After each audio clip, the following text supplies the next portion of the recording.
মোহতারাম হাজরিন, শাবান মাস শুরু হয়েছে। শাবান মাসের স্পেশাল এবং বিশেষ একটা আমল আছে। প্রিয় নবী সাল্লাল্লাহু আলাইহি সাল্লাম সম্পর্কে তার সহধর্মিনী আয়েশা সিদ্দিকা রাদিয়াল্লাহু তাআলা আনহা তিনি বর্ণনা করেছেন যে কানান নবী সাল্লাল্লাহু আলাইহি সাল্লাম ইয়াসুমু শাবানা ইল্লা কালিলা। নবীজি সাল্লাল্লাহু আলাইহি সাল্লাম গোটা শাবান জুড়েই প্রায় নফল রোজা রাখতেন, শুধু শেষের কয়েকটা দিন বা কিছুদিন শুধু বাদ রাখতেন, আর বাকি প্রায় মাস জুড়ে তিনি নফল রোজা রাখতেন। রমজানের যে রোজা আসছে ওই রোজাগুলো হলো ফরজ। রমজানের সিয়াম যেগুলো ফরজ, তার আগে কিছু সুন্নাত সিয়াম আছে আর শেষে কিছু সুন্নাত সিয়াম আছে। আগে কিছু নফল, পরে কিছু নফল রোজা আছে। পাঁচ ওয়াক্ত ফরজ নামাজে যেরকম আগে এবং পরে কিছু সুন্নাত নামাজ আছে না? যেমন ফজরের আগে কয় রাকাত সুন্নাত আছে? 2 রাকাত। যোহরের আগে আর পরে, মাগরিবের পরে, এশার পরে। তাহলে এই যে পাঁচ ওয়াক্ত নামাজের আগে এবং পরে আবার কিছু সুন্নাত নামাজ আছে, এগুলো কেন? এগুলোর একটা উদ্দেশ্য হলো মূল যে আয়োজন, মূল যে সালাত নামাজ, ওইটার আগে একটু রিহার্সেল করা, চর্চা করা, অনুশীলন করা, যাতে করে মূলটা সুন্দর করে করা যায়। অথবা মূলটাতে যদি কোনো ঘাটতি থাকে, যাতে করে সুন্নত বা এক্সট্রা নফলটা দিয়ে ফরজের ঘাটতি পূরণ হয় কিয়ামতের ময়দানে। এটাও একটা উদ্দেশ্য, এবং আরো বিভিন্ন উদ্দেশ্য এই সুন্নাত নামাজগুলোর আছে। তো পাঁচ ওয়াক্ত ফরজ নামাজের আগে পরে যেরকম সুন্নাত নফল নামাজ আছে, ঠিক একই ভাবে রমজানের ফরজ রোজার আগে কিছু রোজা আছে, পরে কিছু রোজা আছে। আগের রোজা হলো শাবানের রোজা, আর পরের রোজা হলো শাওয়ালের 6 রোজা। শাবানের রোজা এটার কোনো সংখ্যা ঠিক করা নেই, যে যত বেশি পারে তত বেশি রাখবে ততই উত্তম। এটাই নবী করিম সাল্লাল্লাহু আলাইহি ওয়াসাল্লামের সুন্নাহ। মুহতারাম হাজিরিন, আমাদের প্রিয় নবী সাল্লাল্লাহু আলাইহি ওয়াসাল্লাম তিনি শাবান মাসে এত বেশি নফল রোজা রাখতেন। তার অত্যন্ত স্নেহের সাহাবী উসামা ইবনে যায়েদ রাদিয়াল্লাহু তাআলা আনহু, উনি নবী করিম সাল্লাল্লাহু আলাইহি ওয়াসাল্লামকে জিজ্ঞাসা করেছেন, হে আল্লাহর রাসূল, আপনাকে শাবান মাসে আমি এত বেশি নফল রোজা রাখতে দেখি, অন্য কোন মাসে আপনি এত নফল রোজা রাখেন না, এর কারণ কি? তখন নবী সাল্লাল্লাহু আলাইহি ওয়াসাল্লাম 2টা কারণ উল্লেখ করেছেন। কয়টা কারণ? 2টা। তার 1 নম্বর কারণ হলো তিনি বলেছেন, শাবান এমন একটা মাস, যেই মাস রজব এবং রমজান দুটি তাৎপর্যপূর্ণ মাসের মধ্যবর্তী মাস। অর্থাৎ এই মাসের আগের মাসটা ছিল রজব মাস।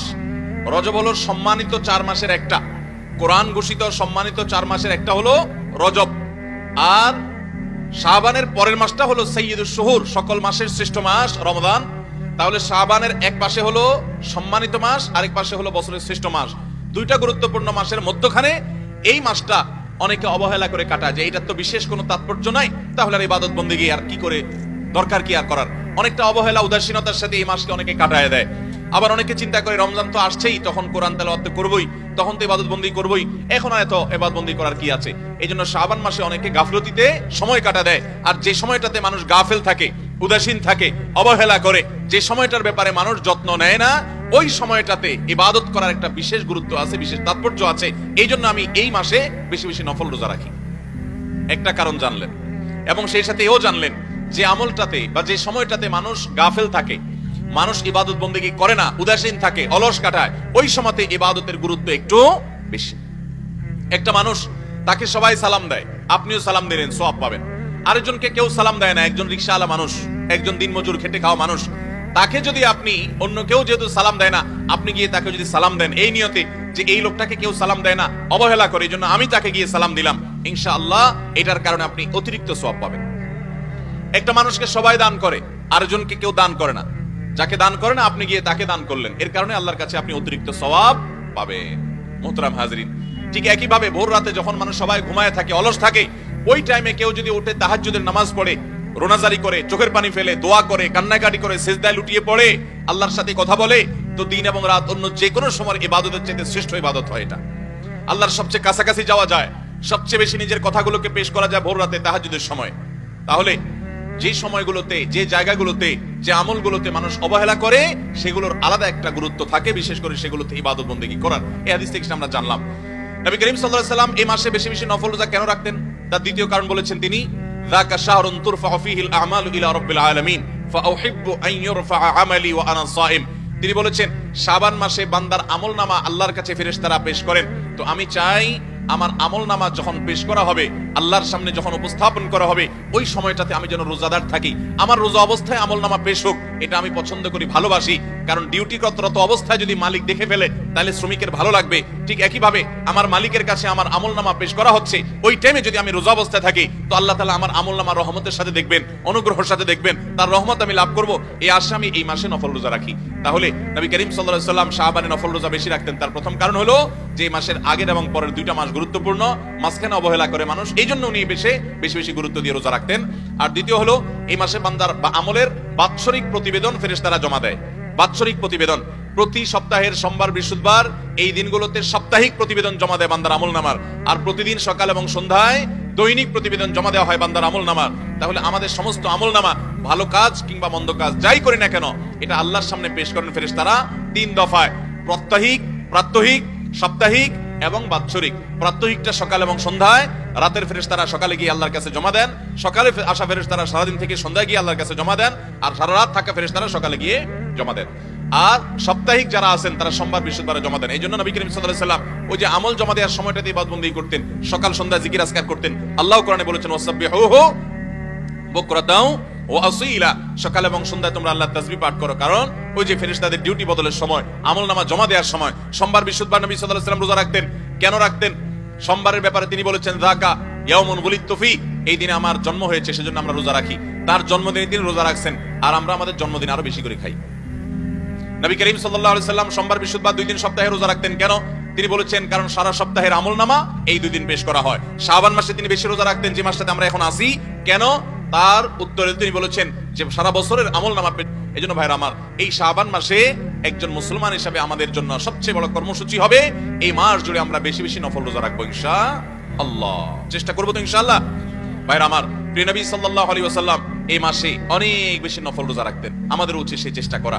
এটা হলো এই মাসের আমল। হঠাৎ করে আপনি রমজানের রোজা যদি শুরু করে দেন, হঠাৎ করে চাঁদ উঠলো, আজকে চাঁদ উঠলো, কালকে রমজান শুরু হলো, আপনি রোজা শুরু করে দিয়েছেন, তো আপনার খাদ্য অভ্যাসে একটা পরিবর্তন হবে। সারাদিন বা সারা বছর আপনি যেভাবে খাদ্য অভ্যাস ছিল আপনার, হঠাৎ করে 1 মাসের জন্য পুরো খাদ্য অভ্যাস পরিবর্তিত হয়ে যাবে। অনেক অসুস্থ হয়ে পড়ে, কারণ নতুন খাদ্য অভ্যাসের সাথে নতুন যে তার শিডিউল থাকে, রুটিন থাকে দৈনন্দিনের, সেটার সাথে সে অভ্যস্ত হতে পারে না। শুরুতে ম্যাচ করতে করতে কষ্ট হয়ে যায়, তো ইবাদতবন্দেগীও করতে পারে না, পেট খারাপ হয়, অসুখ হয়, জ্বর হয়। এই জন্য আগে থেকে যদি আপনি এই মাসের শাবান মাস থেকে কিছু কিছু নফল রোজা রাখা শুরু করেন, তাহলে আপনার একটা অভ্যাস গড়ে উঠবে, রমজান রোজা রাখাটা সহজ হবে। এই জন্য নবী করিম সাল্লাল্লাহু আলাইহি ওয়াসাল্লাম শাবান মাসে বেশি বেশি নফল রোজা রাখতেন। চেষ্টা করবো তো ইনশাআল্লাহ। তবে শাবানের শেষের দিকে রোজা রাখা অপছন্দনীয়, বিশেষ করে একেবারে শেষের দিন। কারণ হলো রমজান আসছে, তার আগেও রোজা রাখছেন, রমজানেও রোজা রাখছেন, মাঝে কোনো ব্যবধান যদি না থাকে তাহলে রমজানের রোজার আলাদা কোনো গুরুত্ব, আলাদা কোনো ফিলিংস আপনার মধ্যে থাকবে না। এই জন্য শেষের দিনগুলোতে রোজা রাখবেন না, শাবানের শেষের দিনগুলোতে খাওয়া দাওয়া করবেন দিনের বেলায়, এরপর রমজান রোজা রাখবেন। তাতে রমজান রোজার আলাদা একটা ফিলিংস আপনার মধ্যে অনুভব হবে, আলাদা একটা ভালো লাগা আপনার মধ্যে কাজ করবে। অতএব শাবান মাসে নফল রোজা বেশি বেশি রাখবো তো ইনশাআল্লাহ। এছাড়া আমাদের মায়েরা যারা ফরজ রোজা ভাঙতি আছে গত বছরের, এবছর শাবানের মধ্যে সেগুলো রেখে ফেলবেন। আমরা পুরুষরা যারা অসুস্থতার কারণে, সফরের কারণে রোজা ভাঙা গেছে, সেগুলো আমরা শাবানের মধ্যে রেখে ফেলবো। আমরা জানি আয়েশা রাদিয়াল্লাহু তাআলা আনহা তিনি তার ভাঙতি রোজা এই শাবান মাসে রাখতেন। এর আগে কেন রাখতেন না? কারণ নবী করিম সাল্লাল্লাহু আলাইহি ওয়াসাল্লাম তার সাথে ছিল এবং স্বামীর সাথে থাকার কারণে তার হক আদায় করার প্রয়োজন থাকতে পারে, সেই কারণে তিনি রোজা রাখতেন না। কত দায়িত্ববান ছিলেন স্বামীর প্রতি। এবং সেই সাথে শাবানে এসে নবী করিম সাল্লাল্লাহু আলাইহি ওয়াসাল্লাম নিজেই গোটা মাস জুড়ে যেহেতু নফল রোজা রাখতেন প্রায়, এই জন্য এই সুযোগে তিনি তার ফরজ রোজাগুলো রেখে ফেলতেন। অতএব আমাদের যাদের ভাঙতি রোজা আছে, ফরজ রোজা আছে আগের বছরের, এই শাবানের মধ্যে আমরা সেগুলো রেখে ফেলবো। তাছাড়া শাবানের রোজা বলছি শেষের দিনগুলোতে রোজা রাখবো না, এবং শাবান মাসে এসে রমজানের প্রস্তুতি গ্রহণ করব ভালোভাবে, যাতে করে রমজানকে সঠিক এবং সুন্দরভাবে কাটানো যায়। সবাই চেষ্টা করবো তো ইনশাআল্লাহ। তাহলে এই শাবান মাসের যে দিনগুলো আছে, আসুন এখন থেকে চেষ্টা করি এবং নিয়ত করি অন্তত 2-4-5টা রোজা করে হলেও রাখা শুরু করে। নবী করিম সাল্লাল্লাহু আলাইহি ওয়াসাল্লাম যে মাসের প্রায় পুরোটুকু রোজা রাখছেন, সেখানে আমরা গোটা মাসে 2-4টা রোজাও রাখবো না, এটা কত দুঃখজনক বিষয়। আল্লাহ আমাদের সবাইকে আমলের তৌফিক দান করুন। নবী করিম সাল্লাল্লাহু আলাইহি ওয়াসাল্লামের এই শাবানের রোজার বিষয়ে একটা নয়, 2টা নয়, বহু হাদিস বর্ণিত হয়েছে। আমাদের আয়েশা রাদিয়াল্লাহু তাআলা বর্ণিত আরেকটি হাদিস আছে, তিনি বলেছেন আমি নবী করিম সাল্লাল্লাহু আলাইহি ওয়াসাল্লামকে কখনো দেখি নাই ইস্তাকমালা সিয়ামা শাহরিন ইল্লা রমাদান, রমজান ছাড়া পুরা মাস রোজা রাখতে তাকে কখনো দেখি নাই, এবং সবচাইতে বেশি রোজা রাখতে আমি তাকে শাবান ছাড়া কোনো মাসে দেখি নাই। অন্য আরেকটা হাদিস অবশ্য আছে যে নবী সাল্লাল্লাহু আলাইহি ওয়াসাল্লাম বলেছেন আফদালুস সিয়ামি বাদা রমাদান শাহরুল্লাহিল মুহাররম, রমজানের পরে আল্লাহর কাছে সবচাইতে উত্তম রোজা হলো আল্লাহর মাস মুহররম মাসের রোজা। এই জন্য ওলামা একরাম এই দুই হাদিসের মধ্যে সমন্বয় করে বলেছেন যে শাবানই হলো সবচেয়ে উত্তম নফল রোজার জন্য। নবী করিম সাল্লাল্লাহু আলাইহি ওয়াসাল্লাম ওইটার ফজিলত বলেছেন, কিন্তু সেটার পর আমল করার সুযোগ পান নাই, দুনিয়া থেকে চলে গেছেন। কিন্তু ওইটার পরে শাবানের রোজা হলো নফল রোজার জন্য সবচেয়ে আদর্শ এবং গুরুত্বপূর্ণ মাস।